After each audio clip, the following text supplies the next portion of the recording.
राधे राधे, हरे कृष्णा। आप सभी का मेरे YouTube चैनल मेरा घर वृंदावन में हार्दिक स्वागत है। आपका दिन शुभ और मंगलमय हो और कान्हा जी की कृपा आप पर यूं ही बरसे रहे। तो आइए जानते हैं कि चेतना दिव्य है क्या। आइए श्रवण पूरा कीजिएगा।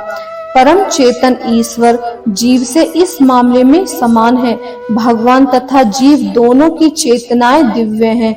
यह चेतना पदार्थ के संयोग से उत्पन्न नहीं होता, ऐसा सोचना भ्रांति मूलक है। भगवत गीता इस सिद्धांत को स्वीकार नहीं करती कि चेतना भौतिक संयोग की किन्हीं परिस्थितियों में उत्पन्न होती है। यह चेतना भौतिक परिस्थितियों के आवरण के कारण विकृत रूप से प्रतिबिंब हो सकती है। जिस प्रकार रंगीन कांच से परिवर्तित प्रकाश उसी रंग का प्रतीत होता है, परंतु भगवान की चेतना भौतिक से प्रभावित नहीं होती। भगवान कहते हैं, जब वे इस भौतिक जगत में अवतरित होते हैं तो उनकी चेतना पर भौतिक प्रभाव नहीं पड़ता। यदि वे इस तरह प्रभावित होते तो दिव्य विषयों के संबंध में उस तरह बोलने के अधिकारी न होते, जैसा कि भगवत गीता में बोला गया है। भौतिक कलमश ग्रस्त चेतना से मुक्त हुए बिना कोई दिव्य जगत के विषय में कुछ नहीं कह सकता। अतः भगवान भौतिक दृष्टि से कलुषित दूषित नहीं है, परंतु हमारी चेतना अभी भौतिक कलमश से दूषित है। भगवत गीता शिक्षा देती है कि हमें इस कलुषित चेतना को शुद्ध करना है। शुद्ध चेतना होने पर हमारे सारे कर्म ईश्वर की इच्छा अनुसार होंगे और इसमें हम सुखी हो सकेंगे। ऐसा नहीं कि हमें अपने सारे कार्य बंद कर देने चाहिए, अपितु हमें अपने कर्मों को शुद्ध करना चाहिए और शुद्ध कर्म भक्ति कहलाती है। भक्त में कर्म सामान्य कर्म प्रतीत होते हैं, किंतु वे कलुषित नहीं होते। एक अज्ञानी व्यक्ति भक्ति को सामान्य व्यक्ति की भांति कर्म करते देख सकता है, किंतु ऐसा मूर्ख यह नहीं जानता कि भक्त या भगवान के कर्म अशुद्ध चेतना या पदार्थ से कलुषित नहीं होते, वे त्रिगुणातीत होते हैं। जो भी हो, हमें यह जान लेना चाहिए कि हमारी चेतना कलुषित है। जब हम भौतिक दृष्टि से कलुषित होते हैं तो हम बद्ध कहलाते हैं।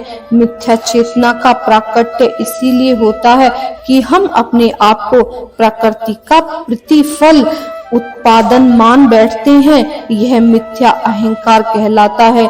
जो व्यक्ति देहात्म बुद्धि में लीन रहता है वह अपनी स्थिति स्वरूप को नहीं समझ पाता।